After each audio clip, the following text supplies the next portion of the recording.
5 signs. The global collapse has already started. The world ended on a Tuesday. Nobody noticed. The banks were open. The stock market rang its opening bell.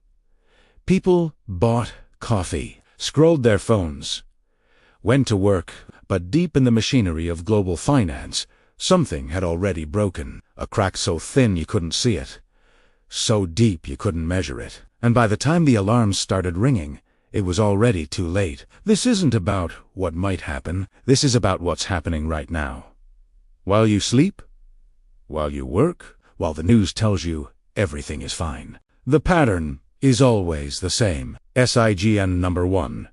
The debt supernova, when numbers stop making sense. Picture this. It's 1971.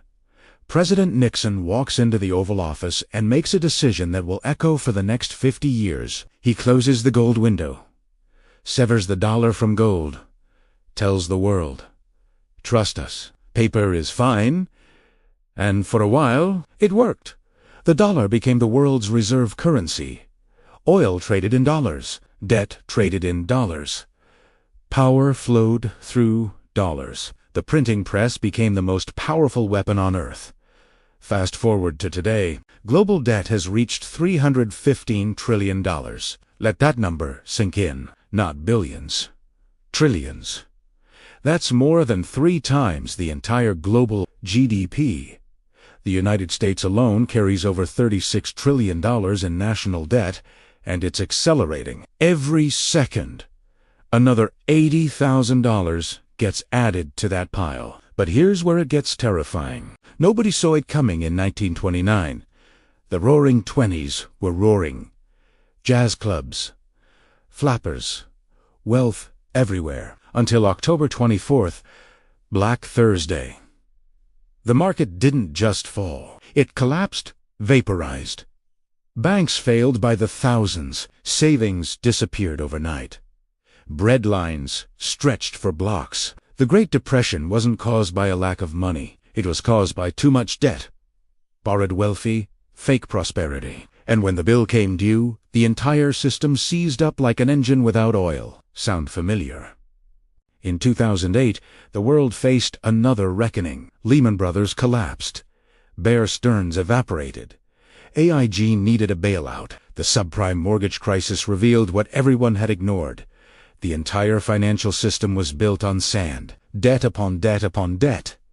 Derivatives worth trillions that nobody understood. And when one domino fell, the rest followed. But this time, central banks had a solution. Print more money. The Federal Reserve, the European Central Bank, the Bank of Japan, they all opened the floodgates. Trillions of dollars materialized out of thin air. Quantitative easing, te caged italiano, a fancy term for create money and hope for the best, and it worked. For a while, the markets recovered. Housing prices rebounded. The rich got richer. The S&P 500 hit record highs, but underneath, the debt kept growing. Corporate debt, government debt, consumer debt, student loans, credit cards, mortgages, auto loans. Everyone owes everyone. Now, imagine this. It's 2025. Interest rates have been rising. The Federal Reserve, trying to fight inflation, has pushed rates to levels not seen in decades. But here's the problem. When interest rates rise, debt becomes more expensive. Corporations that borrowed billions at near-zeroed rates suddenly can't afford their payments. Governments that rolled over their debt for years now face crippling interest costs. The U.S. government is now spending more on interest payments than on defense. Let that sink in. The world's most powerful military and debt service costs more. History doesn't repeat. But it rhymes. In 1923, Weimar Germany faced hyperinflation. A loaf of bread cost billions of marks. People carried money in wheelbarrows life. Savings became worthless overnight. The government had printed money to pay war debts, and the currency collapsed. What followed? Social chaos. Political extremism. The rise of forces that would plunge the world into darkness. The mechanism was simple. Too much debt, too much printing, Too little trust. We're seeing the same patterns now, but on a global scale. Central banks are trapped. If they raise rates too high, they trigger a debt crisis. If they keep rates low, inflation devours purchasing power. Either way, someone pays. The question is, who? The elites, Blackstone, BlackRock, Vanguard, the investment giants that control trillions in assets, they're positioned to weather the storm. They own the real assets, real estate, commodities, infrastructure. When currencies collapse, these assets remain. The wealth doesn't disappear. It just changes hands. This is the debt supernova. The moment when the numbers stop making sense. When the illusion of solvency shatters, and when it does, the fallout won't discriminate. Nobody saw it coming. Until everyone saw it at once. Sign number 2. The dollar's funeral, burial by 1,000 cuts. The dollar is dying. Not tomorrow, not in a dramatic crash broadcast on every news channel, but slowly, quietly. In conference rooms in Beijing, in oil fields in Saudi Arabia, in central bank vaults in Moscow and New Delhi. The funeral has already begun. For 70 years, the dollar reigned supreme. After World War II, the Bretton Woods Agreement established the dollar as the world's reserve currency. Every nation needed dollars to trade, to buy oil, to settle debts. The dollar wasn't just currency, it was power. But power built on trust is fragile. In 2023, something unprecedented happened. Saudi Arabia, the cornerstone of the petrodollar system, began accepting yuan for oil sales. China, the world's largest oil importer, negotiated deals in its own currency. Brazil and Argentina started trading in their own currencies, bypassing the dollar entirely. The BRICS nations Brazil, Russia, India, China, South Africa have been quietly building an alternative. They've discussed creating a new reserve currency, a basket of commodities and currencies that could challenge dollar dominance. Over 40 nations have expressed interest in joining BRICS. That's not a fringe movement. That's a tectonic shift. Picture the world waking up tomorrow to headlines. BRICS launches new reserve currency. What happens to the dollar? History offers a grim preview. In 1956, Britain and France invaded Egypt to seize the Suez Canal. President Eisenhower was furious. He didn't send troops. He didn't launch missiles. He threatened to dump British bonds and collapse the pound. Britain withdrew within days. The message was clear.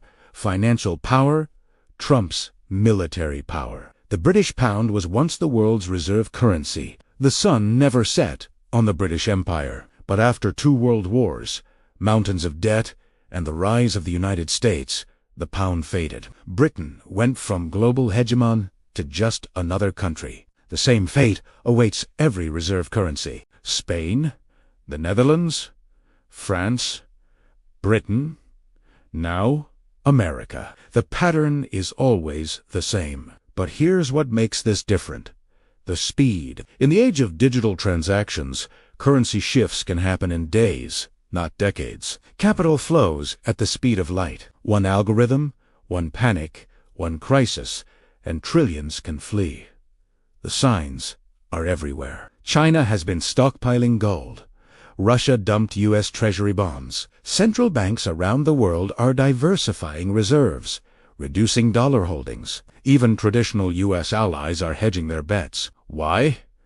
Because they see what's coming. The U.S. has weaponized the dollar. Sanctions on Russia. Sanctions on Iran. Freezing assets. Cutting nations off from the SWIFT payment system. Every time the dollar is used as a weapon, trust erodes. Nations realize if it can happen to them, it can happen to us. So they build alternatives. China's digital yuan is already being tested, a central bank digital currency that could bypass the dollar entirely. Russia and China have developed their own payment systems. The infrastructure for a post-dollar world is being built right now. Imagine this scenario. It's 2027. A major geopolitical crisis erupts. China moves on Taiwan. The U.S. responds with sanctions. But this time China doesn't blink. They've prepared. They dump U.S. Treasury bonds, trillions of dollars flooding the market. Interest rates spike. The dollar plunges. Other nations panic and start dumping their dollar reserves. A currency crisis becomes a global crisis. In 1997, the Asian financial crisis saw currencies collapse across Thailand, Indonesia, South Korea. Economies that seemed strong imploded in months. The IMF stepped in, but the damage was done. Millions lost jobs. Savings evaporated. Social unrest followed. This time, it will be worse. Because this time, it's not a regional crisis. It's the global reserve currency. When the dollar goes, it takes the entire financial system with it. The elites know this. That's why BlackRock has been buying real assets. That's why billionaires are investing in farmland, gold, or anything that holds value when paper currencies burn. The Rockefeller playbook has always been the same. Own the assets, not the currency. John D. Rockefeller became the richest man in history not by holding cash, but by owning oil, infrastructure, banks. When currencies fluctuated, his wealth remained. The same strategy is playing out today on a global scale. The dollar's funeral isn't a single event. It's a process, a slow bleed. 1,000 cuts, and each cut makes the next one deeper. History doesn't repeat. But it rhymes. The British pound didn't collapse in a day. It declined over decades, but there were moments, crisis points, where the decline accelerated. The dollar is approaching one of those moments, and when it comes, the world will change overnight. SIGN number 3. The digital prison control disguised as convenience. They're building a cage, and you're being told it's for your safety. Central bank digital currencies, CBDCs. The future of money, they say, efficient, secure, modern. Just hand over your cash, your privacy, your autonomy, and trust the system. What could go wrong? Everything. Picture this. It's 2028. Cash has been phased out. For your convenience, they said. To fight crime, they explained. To modernize the economy, TA. Now every transaction you make is tracked. Every purchase recorded. Every dollar monitored in real time by central banks and governments. You want to buy something the government doesn't approve of? Deny. You want to donate to a cause they don't like? Blocked. You criticize the wrong policy. Your account is frozen. Instantly. This isn't science fiction. This is the stated goal of CBDC architects. In 2022, Canada gave us a preview. During the trucker protests in Ottawa, the government invoked emergency powers. They didn't send in tanks. They didn't need to. They froze bank accounts. Protesters who donated money, who participated peacefully, woke up to find their accounts inaccessible. No trial. No warning. Just digital silence. The message was clear. We control your money. We control you.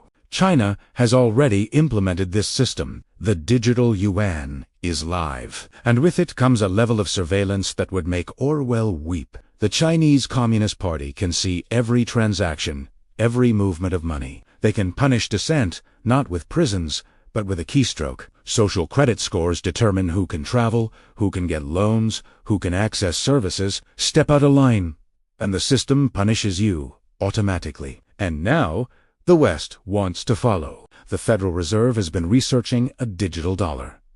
The European Central Bank is developing a digital euro. The Bank of England, the same. Over 100 countries are exploring or piloting CBDCs. They say it's about efficiency, about fighting money laundering and tax evasion. But here's what they don't say.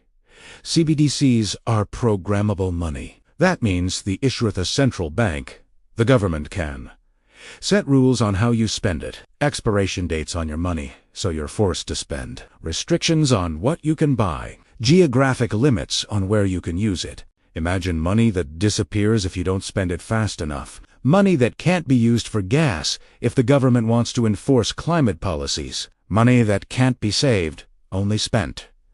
This is the future they're building. The pattern is always the same. In the 1930s, during the Great Depression, the U.S. government confiscated gold. Executive Order 6102. Citizens were forced to turn in their gold at a fixed price. Those who refused faced fines and imprisonment. The government needed to devalue the dollar, and private gold ownership was a threat to that plan. So they took Italiano. What's to stop them from doing the same with digital currencies? When the next crisis hits, when the system needs a reset, your digital dollars could be seized, taxed, or devalued overnight. And there's nothing you could do about it. No cash too wide and no gold too old. Just numbers on a screen that the government controls. The elites, of course, will be fine. They'll have assets in offshore accounts, in trusts, in structures too complex for the average person to access. The digital prison is for the middle class, for ordinary citizens, for anyone without the resources to escape. BlackRock, Vanguard, the megafunds there, not worried about CBDCs. They'll adapt.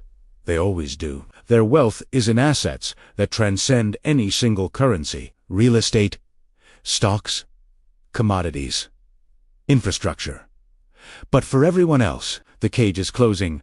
History doesn't repeat, but it rhymes. In 1984, the actual year, not just Orwell's novel Apple, released a famous commercial, a dystopian vision of conformity, of control, shattered by a lone rebel. The tagline, "You'll see why 1984 won't be like 1984. 40 years later, we're building the surveillance state that commercial warned against, willingly, eagerly, with smartphones in our pockets and apps that track our every move. CBDCs are the final piece. Once cash is gone, once every transaction flows through digital channels, the control is total. There's no black market, no under-the-table deals, no financial privacy.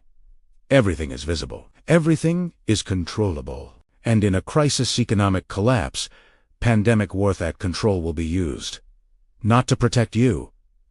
To protect the system, to ensure compliance, to maintain order, even if that order crushes freedom. This time, it will be worse. Because this time, the technology exists to enforce control on a scale never before possible. The totalitarian regimes of the 20th century could only dream of the tools available today, and we're handing those tools over voluntarily. Nobody saw it coming until the cage door clicked shut. Sign number 4. The geopolitical fracture of the world, choosing sides. The world is splitting in two.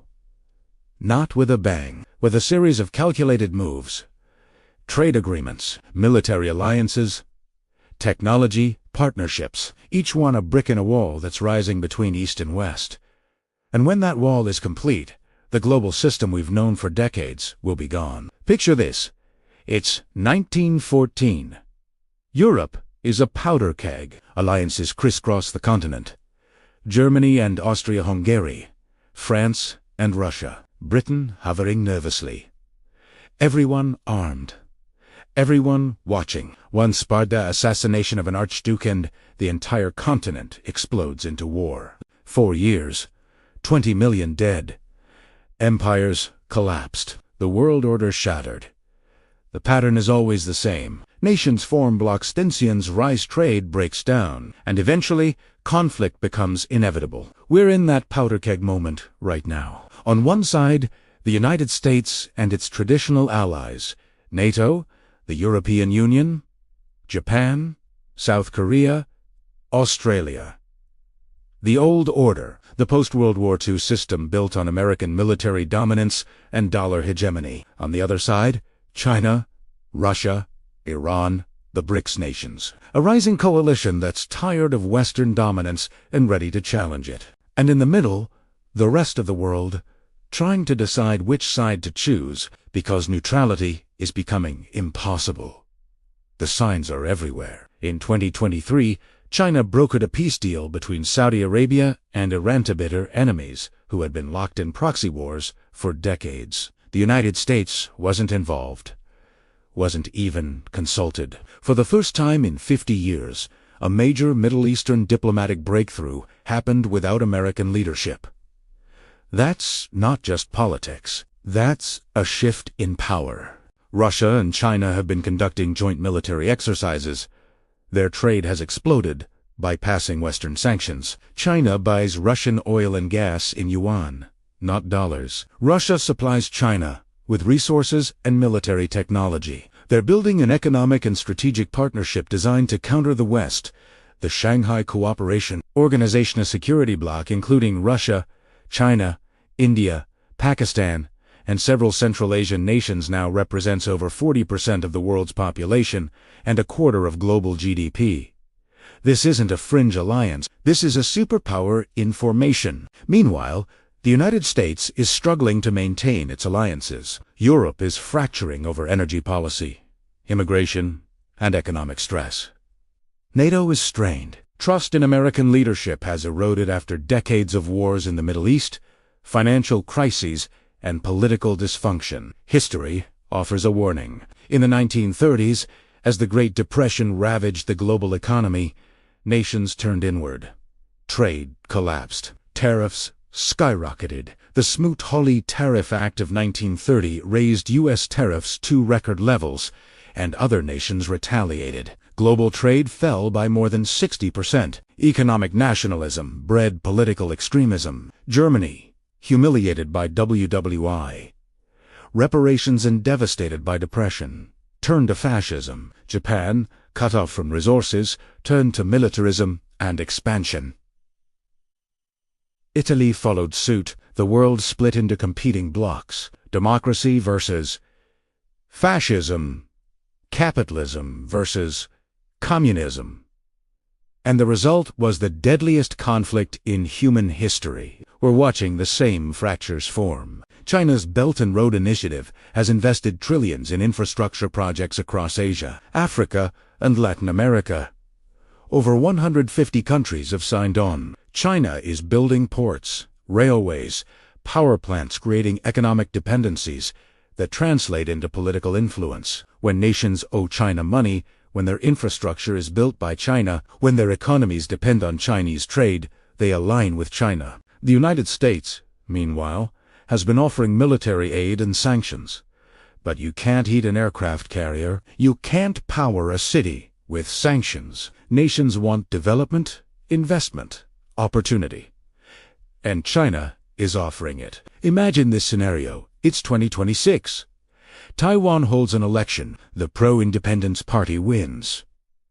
China calls it a red line. The U.S. pledges to defend Taiwan. Naval fleets move into position. Both sides declare they won't back down. One miscalculation, one missile, one accident, and the world is at war. But here's the terrifying part. It wouldn't just be a regional war. It would be a global war. Supply chains would shatter. Taiwan produces over 90% of the world's advanced semiconductors. Every smartphone, every computer, every modern car relies on those chips. A war over Taiwan would cripple the global economy overnight. Japan would be involved. South Korea, the Philippines, Australia. India might be forced to choose sides. Russia would likely support China. Iran could escalate in the Middle East. Suddenly, it's not a Taiwan crisis, it's World War III.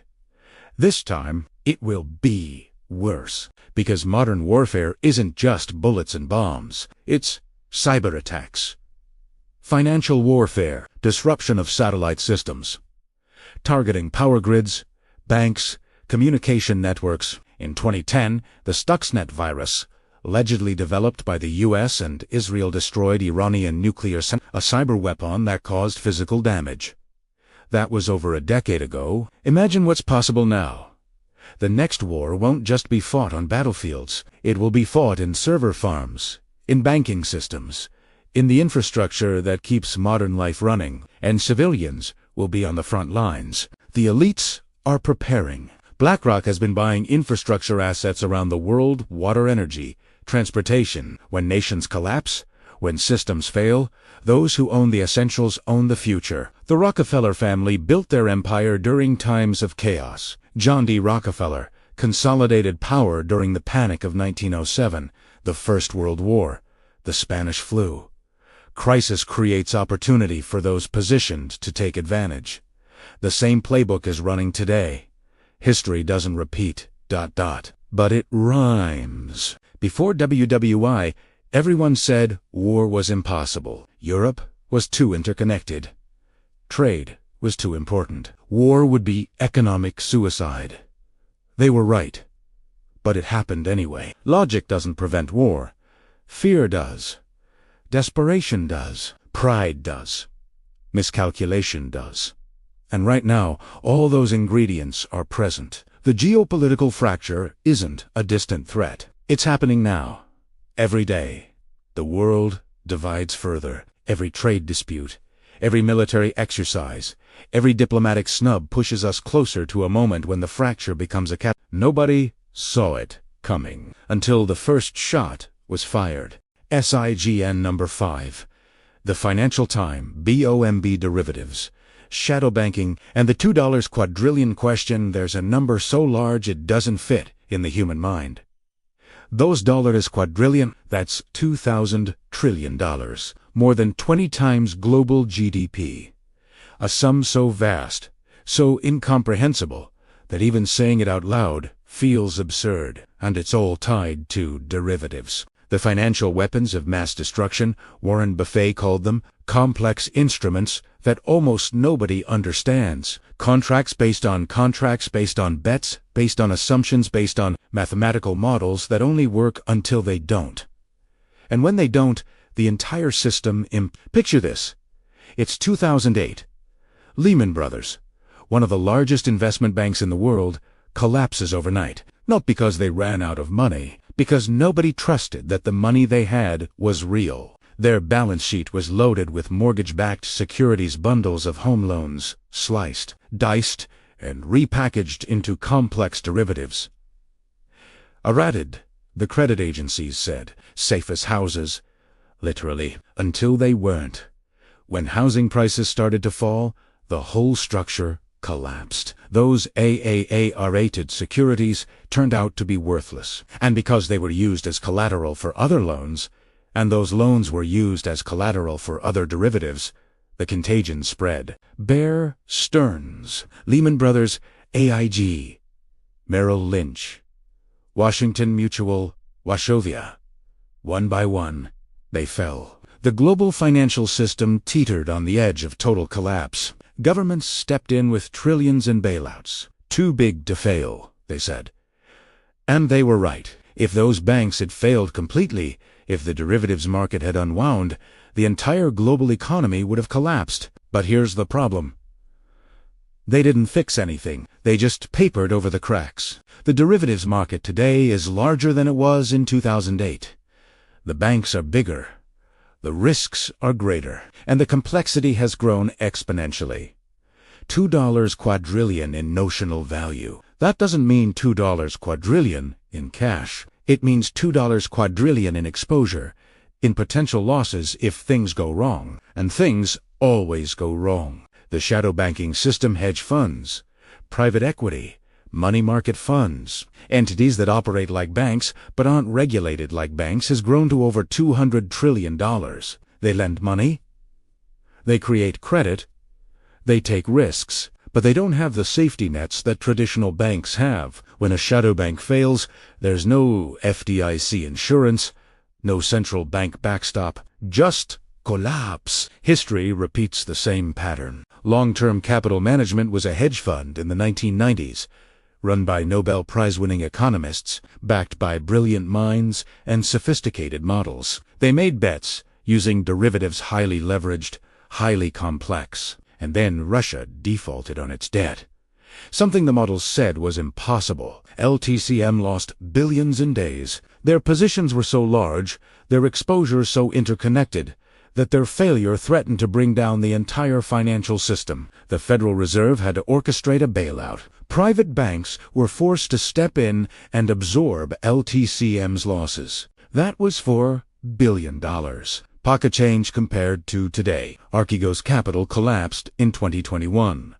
A family office, essentially a private hedge fund run by Bill Huang. Using derivatives and leverage, Archegos built positions worth over $100 billion, with only $10 billion in capital. When their bets went bad, the losses cascaded. Credit Suisse lost $5.5 billion. Nomura lost $2.9 billion. Morgan Stanley, Goldman Sachs, others took hits. One fund, one man, and billions in losses across the global banking system. Now imagine this scenario. It's 2026. Interest rates have been rising. Central banks are trying to control inflation, but the derivative bets placed years ago, when rates were at zero, are now underwater. Hedge funds, pension funds, insurance companies, they're all bleeding. One large fund fails. Lehman Brothers 2.0. Their counterparties, the banks and institutions on the other side of their trades, suddenly face massive losses. Collateral calls go out. Margin calls flood the market. But there's no liquidity. Nobody wants to lend. Everyone's trying to reduce exposure. The freeze begins. Credit markets seize. Banks stop lending to each other.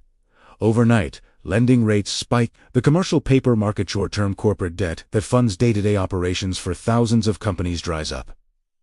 Companies can't make payroll. Supply chains halt.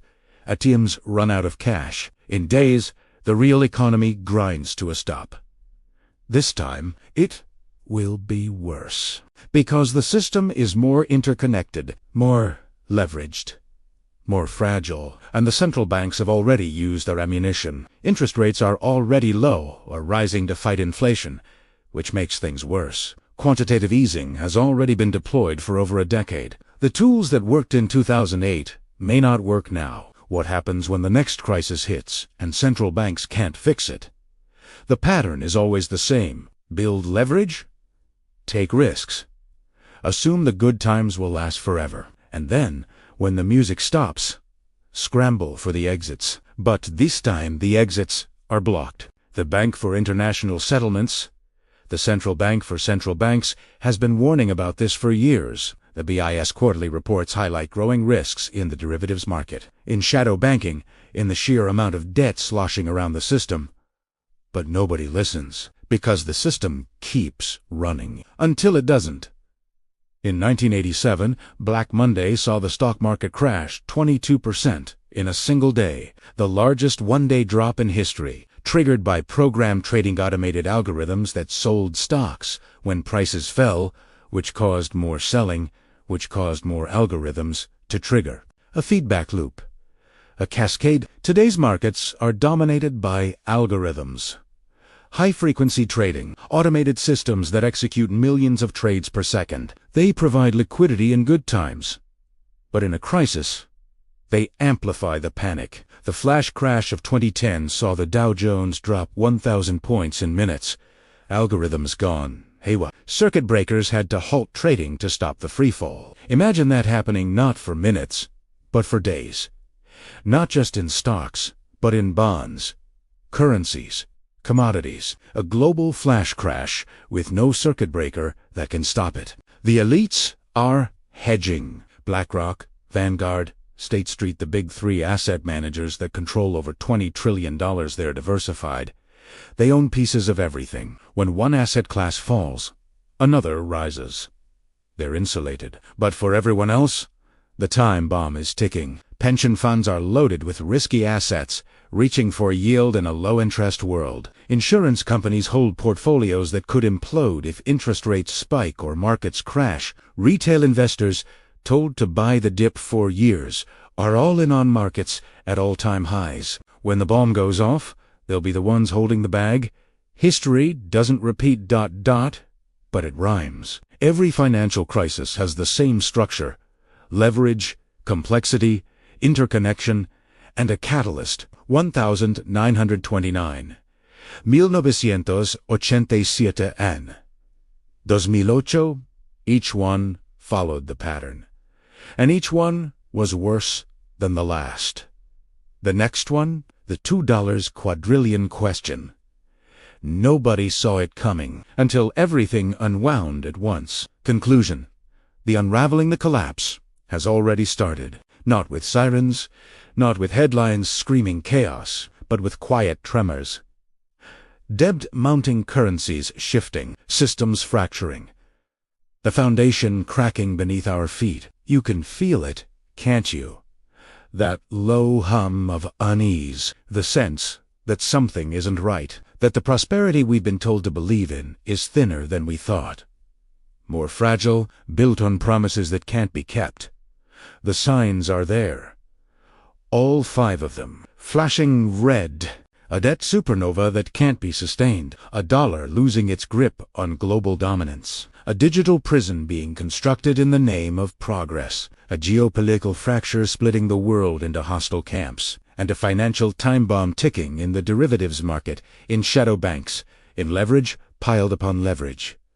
Each one alone would be cause for alarm. Together, they form a convergence. A perfect storm that history has seen before, but never on this scale. The pattern is always the same. Empires rise. They grow. They overextend. They borrow against the future. They promise more than they can deliver. And then, slowly at first, then all at once, collapse. Rome didn't fall in a day. It took centuries, but there were moments, crisis points, where the decline accelerated, where the illusion of strength shattered, where the machinery of empire seized up and couldn't restart. We're approaching one of those moments. The elites know. That's why they're buying land, real assets, gold, art, anything that holds value when paper burns. They're not stupid. They see the same signs. They just have the resources to prepare.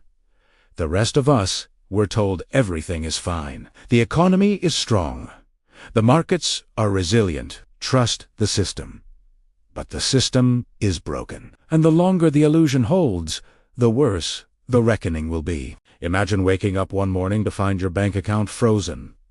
Not because you did anything wrong, but because the banks are insolvent, because there's a run on deposits and not enough cash to cover withdrawals. Imagine a dollar losing half its value in a week. Not slowly, over years, but in days, because confidence evaporated, because alternatives emerged, because the world decided it was done propping up an unsustainable system. Imagine a world where digital currencies track your every move, where dissent is punished with a flick of a switch, where freedom is a memory and control is total. Imagine nations at war, not with declarations and diplomacy, but with cyberattacks, financial sabotage, proxy conflicts that spiral into something uncontrollable. These aren't distant possibilities. These are trajectories already in motion.